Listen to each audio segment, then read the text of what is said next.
साहेब ही जी ready आहे ही हरियाणामध्ये M29 त्या बुलची आहे। M29च्या हिचा 3 वर्ष आता पूर्ण झालेत, 3ऱ्या वर्षी ही आता व्यालेली आहे। तर हिचं आत्ता दूध 16 लिटर आहे, म्हणजे पहिल्या वेताला 16 लिटर दूध आहे। एकदम तिचं ब्रीड बघितलं तर शिंग बघितलं तर सगळं एकदम जागेवर। तिची मुराची जी मेन नसल आहे ती ह्या रेडीमध्ये संपूर्ण आहे। तिचा चेहरा बघा, तिचा बांधा बघू शकताय, जे संपूर्ण M29 हे ज्या आजीचं रेकॉर्ड आणि आईचं रेकॉर्ड 3000 लिटरपासून 5000 लिटरपर्यंत गेलेलं आहे। अशा ह्यात M29 ब्रीडची ही रेडी आहे। आता हिला दूध किती आहे? आता हिला 16 लिटर दूध आहे पहिल्या वरला 3 वर्षामध्ये। ही M416ची आहे। हिचं थोडंसं शिंग खुलं आहे, पण खाली जे ब्रीड आहे ते एकदम चांगलं आहे। हिच्या मागचं जे रेकॉर्ड आहे 3000 लिटरपासून 5000 लिटरपर्यंत हिच्या आईचं आणि आजीचं दुधाचं रेकॉर्ड आहे M416। आता सकाळी जे दूध काढलेले आहेत, आज रात्री गाडी आलेली आहे, रात्रभर प्रवास करून सुद्धा आज मस्त एकदम टॉपची आहे। संध्याकाळी HF गायसारखी तिची कास लागते।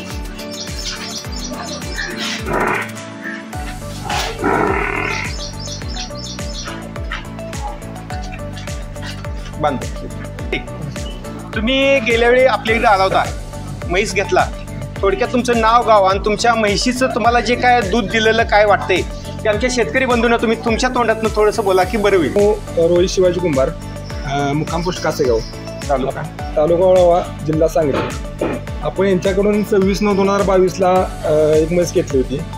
तिनं आपल्या एका टायमाला दूध 11.5 लिटर दिलं। परत 2 टायमात मिळून एक 21+ आपल्याकडे म्हैस गेली ती। आणि यांच्याकडे चांगल्या म्हशी मिळतात आणि खात्रीशीर म्हणजे म्हशी मिळतात यांच्याकडे। नमस्ते साहेब, नमस्ते। तुमचं नाव गाव पत्ता सांगेल, तुमचं कुठलं राज्य आहे? महाराष्ट्र, कर्नाटक?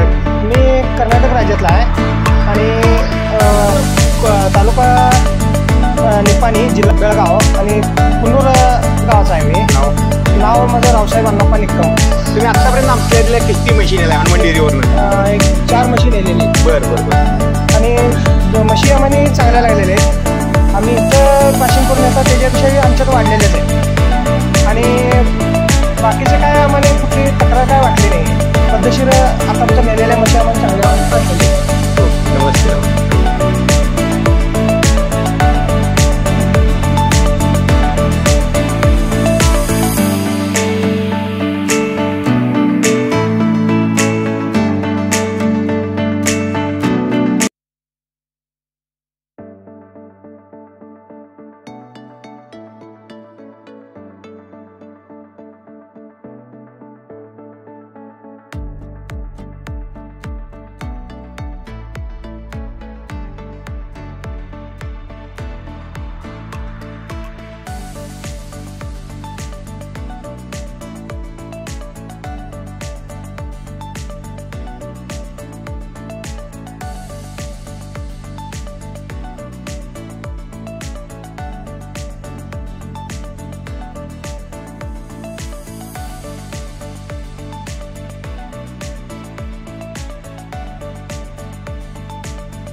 Love.